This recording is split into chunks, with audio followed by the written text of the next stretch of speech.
warahmatullahi wabarakatuh. Selamat pagi, salam sejahtera kepada kita semuanya. Alhamdulillahirabbil alamin. Salatu wassalamu ala asyrofil anbiya'i wal mursalin wa sahbihi wa barik wa sallim, amma ba'd. Yang kami hormati Ibu Kepala SDN Manfaat Pulau 2 Bunda Aryati SDU, yang kami hormati Mas Bram beserta teman-teman dari Formasi Hijau, Bapak Ibu Guru, para undangan dari SDN Sumerwuluk 1, Banjar Sugian 1, Sukamangga 3, Banjar Sugian 5, dan juga SDN Kandis itu semua yang sangat kami banggakan. Syukur alhamdulillahirabbil alamin, kita wajibkan kepada Allah SWT atas nikmat yang telah diberikan kepada kita semuanya, beriring kesehatan yang telah diberikan kepada kita, sehingga berkesempatan pagi menjelang siang hari ini kita semuanya bisa berkumpul di tempat ini dalam rangkaian acara pembinaan kegiatan dan penyuluhan lingkungan bersama SDN Manfaat Pulau 2 19 Surabaya, dan dengan selamat walafiat dan kurang selamat. Selanjutnya selawat ibu hadirin dan muliakan Allah. Pada kesempatan hari ini, serangkaian acara yang telah tersusun sebagaimana berikut. Acara pertama adalah pembukaan dilanjutkan dengan menyanyikan lagu Indonesia Raya. Acara ketiga merupakan sambutan pertama dari kepala sekolah SDN Manfaat Pulau 2, sambutan kedua dari Formasi Hijau. Acara keempat persembahan lagu dari anak-anak kader Adi Malaysia yang siang hari ini dijadwalkan oleh Allah Subhanahu wa Ta'ala. Indonesia tanah airku, tanah tumpah darahku, di sanalah aku berdiri terima dirimu. Indonesia berbangsaku, bangsa dan tanah airmu, marilah kita berseru, Indonesia bersatu. Hiduplah tanahku, hiduplah negeriku, bangsaku, rakyatku semuanya. Bangga jiwanya, bangga rakyatnya, untuk Indonesia Raya. Indonesia merdeka, merdeka, anakku negeriku yang ku cinta. Indonesia merdeka, merdeka, hiduplah Indonesia Raya. Indonesia merdeka, merdeka, anakku negeriku yang ku cinta. Indonesia merdeka, merdeka, hiduplah Indonesia Raya. Terima kasih. Seperti harapan kita. Assalamualaikum warahmatullahi wabarakatuh. Salam sejahtera bagi kita semuanya. Anak-anak semuanya pakai masker ya. Mohon izin ibu dibuka ya, biar suaranya terdengar. Anak-anakku dan bapak ibu sekalian, terutama yang terhormat untuk tim dari Tunas Hijau yang pagi hari ini kersorawuh di SDN Manfaat Pulau 2, sekolah imbas yaitu SDN Sumerwuluk 1, SDN Banjar Sugian 1, mungkin masih OTW ini Sukamangga 3, serta undangan untuk SDN Banjar Sugian 5 dan SDN Tamas Kidul, serta Bapak Ibu Guru SDN Manfaat Pulau 2 yang saya hormati dan anak-anakku sekalian Ya, pada pagi hari ini Sekolah SDN Manuan Kulon 2 bukan memberikan ini, tapi sharing bersama. Karena saya yakin di setiap SD di Dinas Pendidikan Kota Surabaya itu diwajibkan mengikuti yang namanya sekolah adiwiyata. Nah, ada tapinya. Saya sudah bahagia ini Bu Santi. Imbas kita itu orang jempolan semuanya. Iya, karena dari sumber walut ada Bu Rida. Impossible kalau tidak bisa lolos. Ya, karena Bu Rida dulu itu guru PNK yang luar biasa. Yang kedua dari Banjar 5. Impossible kalau nggak bisa karena ada Pak Risa. Pak Risa pun juga guru PNK dari Inggris dulu sama dengan Bu Rida. Terus yang di Banjar Sugian 1 kemarin itu ada Pak Kawet ya Pak ya, yang menggebu-gebu yang ini kan. Nah insya Allah nanti akan dibimbing oleh Bu Santi bagaimana sih laksana dengan baik dan lancar, karena nanti ada kegiatan indoor dan outdoor. Maka saya akhiri dan mudah-mudahan sukses dan mudah-mudahan ilmunya bermanfaat agar nanti bisa akselerasi masuk provinsi. Kalau misalnya nilainya di atas nilai kota menuju ke provinsi. Karena itu sudah saya alami sendiri di Manuan Kulon 2. Kiranya itu dari saya kiri. Wassalamualaikum warahmatullahi wabarakatuh.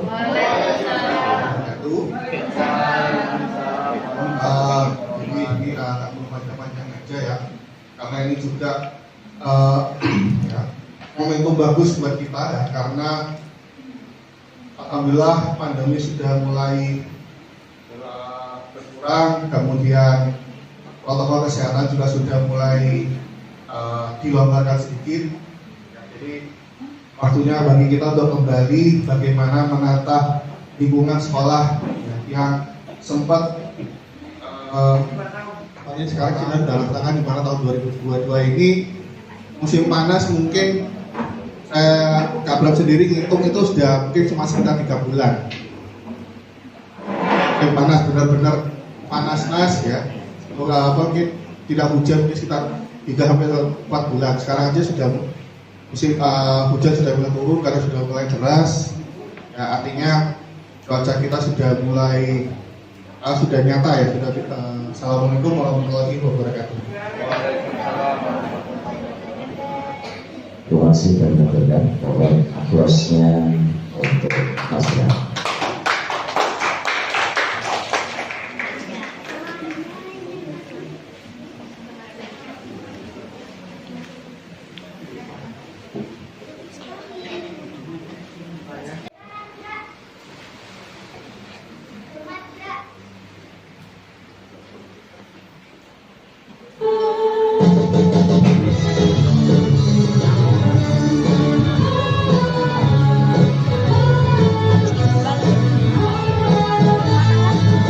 Marilah semua kita turut menjaga lingkungan sekolah.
Bismillahirrahmanirrahim. Allahumma salli ala habibika Sayyidina Muhammad wa ala ali Sayyidina Muhammad walhamdulillahi rabbil alamin.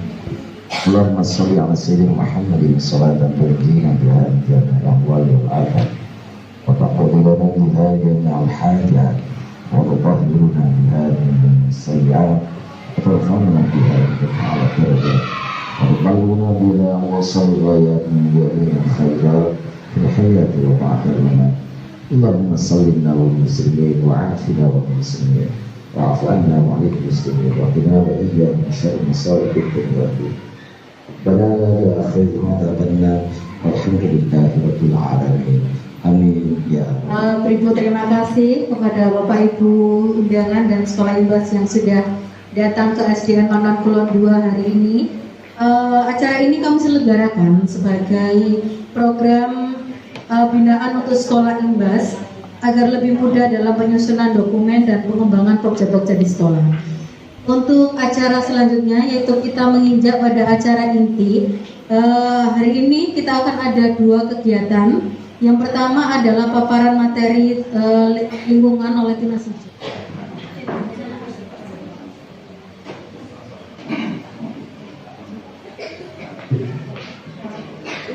Assalamualaikum warahmatullahi wabarakatuh.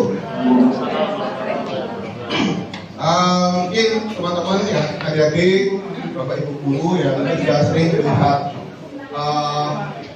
tayangan ini, materi ini. Nah, tapi kami nggak bosan-bosan ya untuk menyampaikan kembali bahwa ini memang harus dan penting kita lakukan ya kan. Apalagi ini dalam rangka kaitannya dengan sekolah melalui luar untuk diolah di sekolah.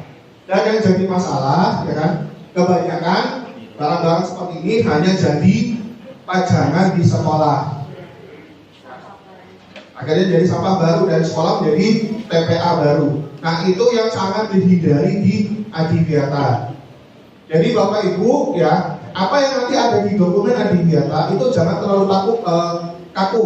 Harus ada, misalnya contohnya bisa membuat produk dalam Pak Dedi.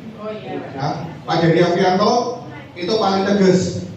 Ketika melihat produk seperti ini ya di sekolah, tapi sekolah tidak menghasilkan untuk botol seperti ini, nilainya pasti akan dikurangi. Ya, Pak Yudo dari Gresik, ya, itu ada kram gitu ya masalah seperti ini. Ya, lanjut. Karena masalahnya apa? Ya tadi juga pengen aja melihat sekolah lain punya, sekolah saya juga harus punya, tapi nggak tahu manfaatnya untuk apa. Kenapa saya harus mendaur-ulang tutup botol tadi? Akhirnya produk yang dibuat itu ala kadar, ya. Sering ketika dulu saya dari tim penilaian provinsi, ya diberikan oleh barang daur ulang, ya hanya bertahan sampai ambil barangnya. Ya, mungkin yang orang digulung, dirinding jadi tatakan gelas ya 2-3 hari dipakai sudah brodol. Ya, nggak pernah awet. Begitu pula tadi mohon maaf Bu, ini juga kayak kostum daur ulang, ya kan? Nah, kebanyakan sekolah itu memang sudah lama, tapi pertanyaannya, apakah sering dipakai? Ya. Apakah anak-anak nyaman memakai? Nah, itu pertanyaannya. Jadi silakan boleh membuat, boleh, tapi satu pikirkan kenyamanan dan fungsinya, apakah sering nanti dipakai kostum itu. Oke, lanjut. Nah, dan ini ya masyarakat Indonesia dimanapun ya, pasti menunggu bencana terjadi baru kita melakukan aksi. Walaupun aksi kecil-kecilan, jarang yang langsung aksi besar-besar untuk misalnya mencegah bagaimana banjir. Kita nunggu Surabaya banjir dulu, baru bersih-bersih pantai, bersih-bersih pantai, bersih-bersih kali, bersih-bersih sekolah, seperti itu.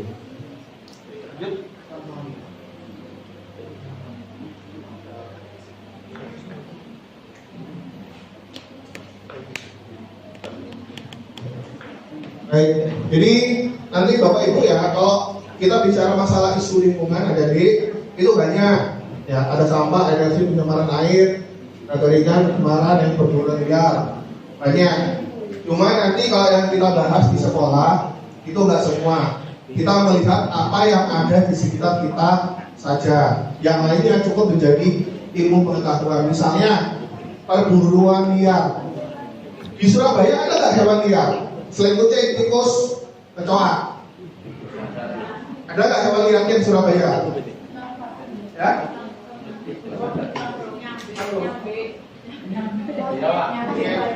Oke, nyampe di kota saya juga ada.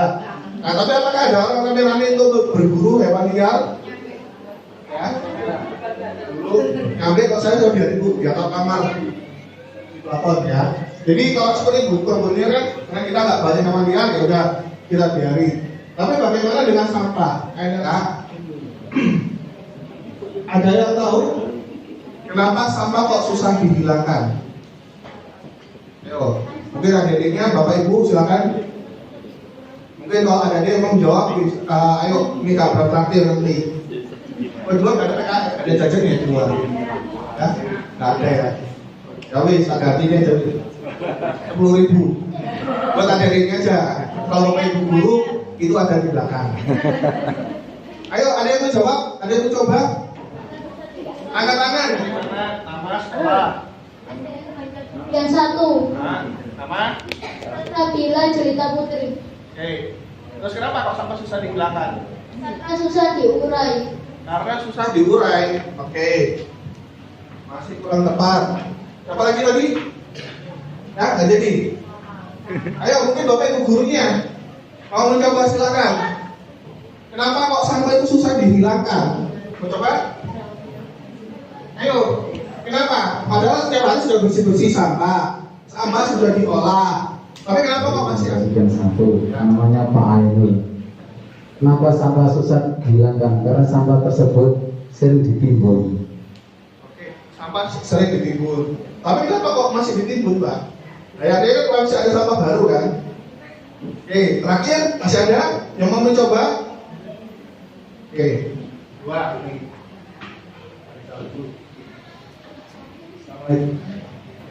Assalamualaikum warahmatullahi wabarakatuh. Saya Pak Rizal dari bagian Sekian Lima. Kenapa sampah susah dihilangkan? Sebenarnya simpel. Itu dari pola pikir manusianya sendiri. Begitu. Jadi pola pikirnya itu yang membuat mereka terbiasa membuang sampah tidak tempatnya hingga menjadikan seperti itu. Harus dibuang.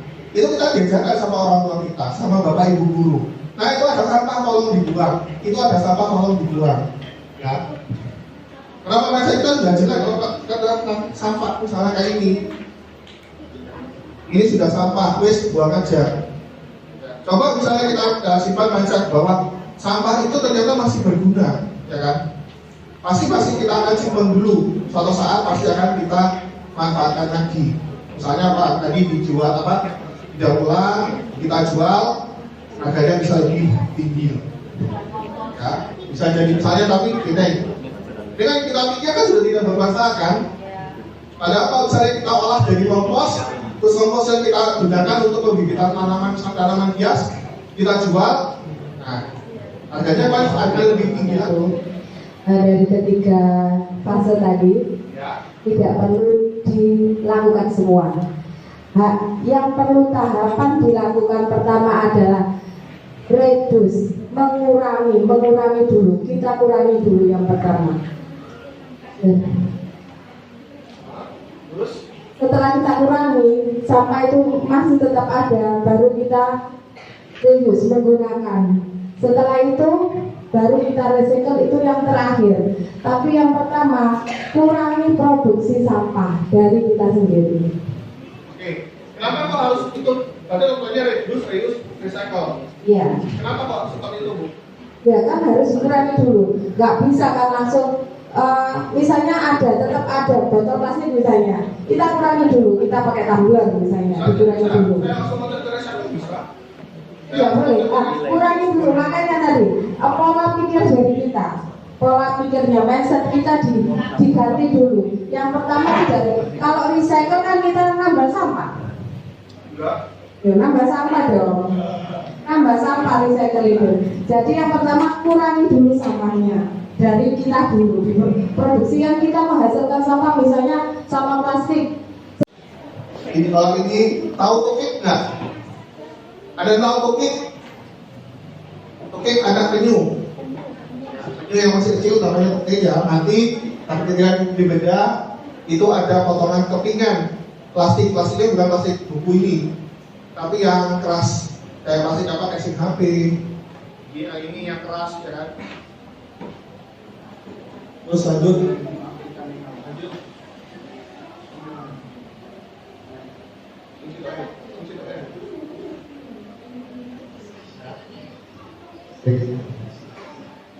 Ini hewan penyu yang dioperasi darurat di laut. Sudah siap obat? Sudah siap obat kemana? Ini semoga sini masih bisa makan siang.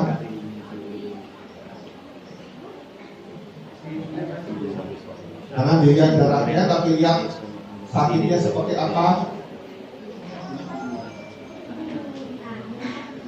Ini karena di luar ruangan mungkin boleh lepas maskernya. Nah, biar kelihatan wajah cantiknya. Oke, boleh perkenalan namanya siapa, dari kelas apa? Nisha 4B. Fitri dari kelas 4D. Dinda dari kelas Bubur, terus sama lagi? Tanah, terus apa? Apa? Air. Jerami. Apa Bang? Jerami. Jerami. Bukan jerami ya, ini ini namanya bantalan sekam. Nah, ini kulitnya padi, namanya sekam. Dikasih bantalan agar sekamnya tidak tercampur dengan komposnya. Oke, sebenarnya seharusnya di bagian paling bawah itu ada bantalan sekam juga. Jadi bantalan sekam ini ada dua. Yang pertama ada di bawah dan yang kedua ada di atas. Tahu nggak fungsinya bantalan sekam yang ada di bawah untuk apa? Nggak tahu? Oke, aku beritahu. Jadi isi di dalam Takakura ini adalah, boleh diambilkan seladanya? Nah, yes. Nih, sampah organik. Jadi apa yang termasuk sampah organik? Daun sampah organik nggak? Daun sampah organik. Terus kenapa kok nggak diisi daun aja Kak dalamnya? Karena di media Takakura ini lebih efektif ketika diberi sampah sisa makanan atau sampah dapur. Terus daun keringnya dibuang kemana Kak? Itu di belakang ada namanya komposter aerob. Jadi setiap komposter ini memiliki fungsi yang berbeda. Fungsinya sama, cuman di dalam isinya lebih efektif diberikan apa, seperti itu. Jadi kalau komposter Takakura ini, keranjang Takakura ini lebih efektif ketika diberikan sampah sisa makanan atau sampah dapur. Kenapa? Yaitu karena proses penguraiannya lebih cepat. Atau pemancing untuk pembusukannya dibutuhkan adalah kompos jadi bukan tanah. Ingat ya, apa? Kompos. Jadi sebenarnya kalau pengomposan ini berjalan, semuanya itu saling berkesinambungan, saling membutuhkan. Karena ketika pengolahan pertama menggunakan komposter aerob, setelah komposter aerob panen, bisa digunakan buat starter Takakura. Ada yang tahu? Kenapa kok harus dikasih pinggiran seperti apa ini? Iya, ini pakai karpet atau pakai kardus? Kenapa? Ada yang tahu nggak? Agar depannya tidak keluar Oh betul, bukan sekam, agar komposnya tidak keluar dari takakorannya. Tepuk tangan dulu. Contohnya ini, dia nggak ada pinggirannya. Nih lihat, pada keluar semua. Jadi yang idealnya harus diberi pembatas air bekas cucian beras. Terus kenapa nggak di sini dikasih air lari? Tugasnya untuk apa?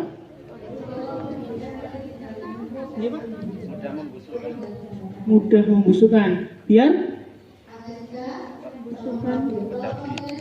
subur katamu tadi kan ya. Oke. Jadi sebenarnya air lari ini bisa dikatakan tidak perlu kalau kita mengolahnya dengan benar. Kenapa? Karena tepuk tangan dulu. Betul, karena makanannya atau sampah yang dimasukkannya terlalu banyak. Terus gimana Kak caranya biar tidak terlalu banyak?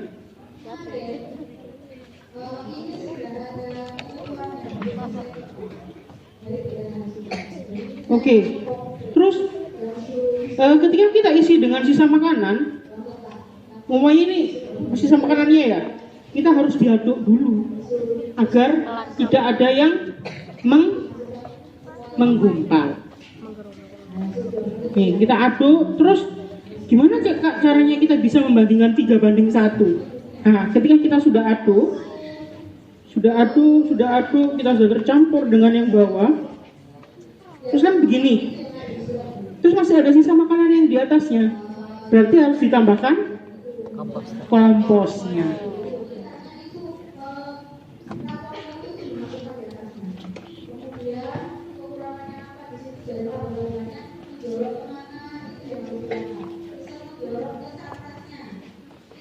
Terus kalau kira-kira tulang ayam boleh dimasukin nggak? Boleh nggak? Boleh. Gini apa gini? Nggak boleh. Gini. Boleh nggak? Nggak boleh. Kenapa nggak boleh? Alasannya apa? Terlalu lama. Mau nyoba? Diaduk dulu.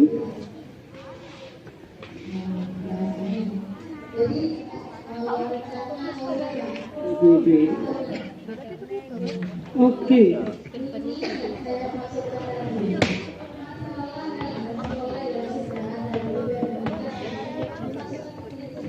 Oke, ini lihat. Ini komposter aerob. Sudah yang depan duduk, gantian yang belakang mau lihat.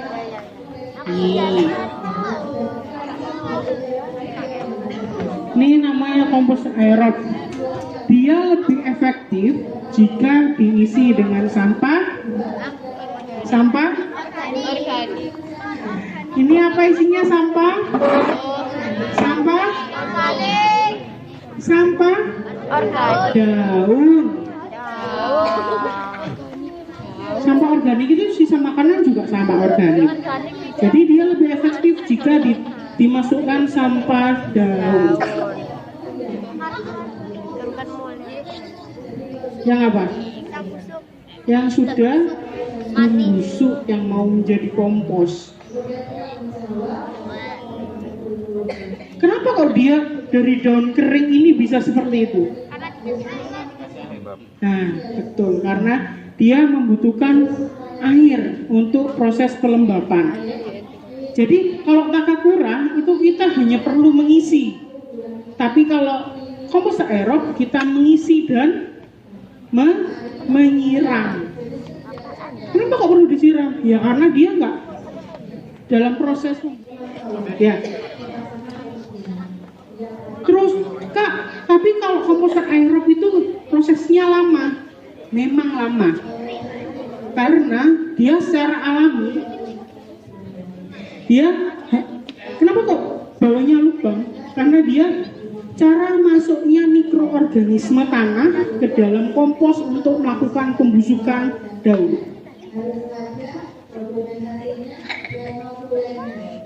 Tuh, itu sama halnya dengan yang sudah ada di sini. Panen komposnya. Itu hanya penamaan saja. Terus sebenarnya ada satu lagi media pengomposan, yaitu pengesapan biopori. Mungkin di sini tertimbun ya? Ada. Ada beberapa yang muncul. Oke, jadi ada yang masih. Jadi di musim penghujan seperti sekarang, biopori itu sangat efektif dilakukan di sekolah.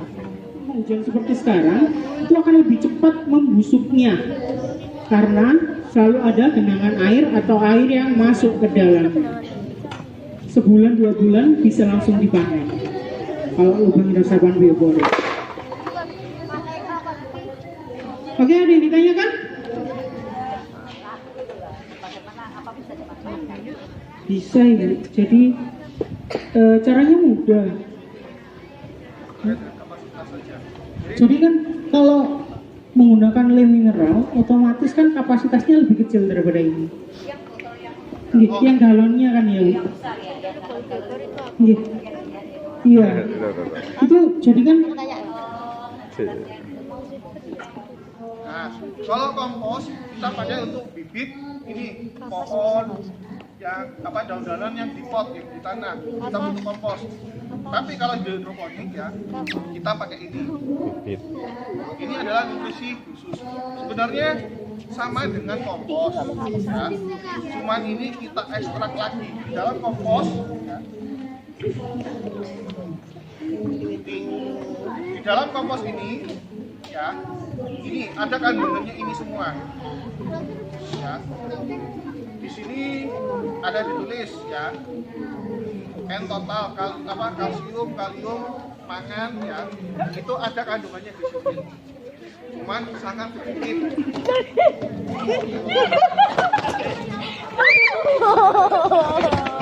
Ini ada sih di sini. Cuman kita ekstrak, bukan sedikit lupa sampai menjadi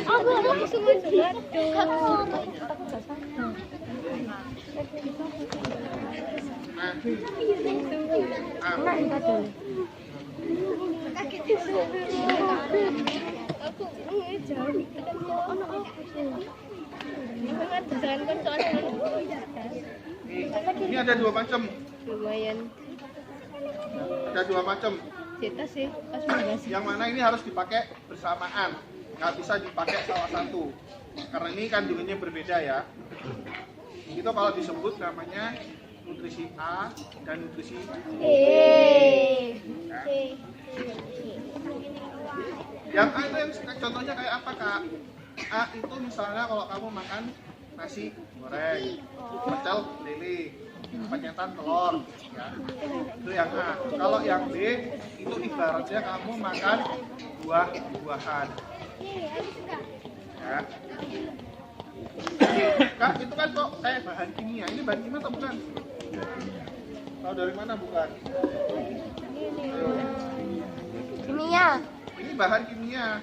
Terus kok aman kok dipakai di ya, rokul ini. Jadi selain rokul ada lagi yang bisa kita pakai. Apakah? Cangkang telur. Ya. Selain cangkang telur apa lagi? Batu bata. Selain batu bata apa? Kerikil. Ya. Apapun yang bisa kita pakai satu, kecuali apa? Tanah. Ya. Di hidroponik kita hanya pakai bahan-bahan yang anorganik. Ya. Kita tidak boleh pakai tanah sama sekali. Supaya apa? Satu, kita bisa menjamin kebersihannya, nggak ada hama, nggak ada mikroorganisme. Ya. Yang kedua, kita bisa jamin kesehatan dari tanamannya.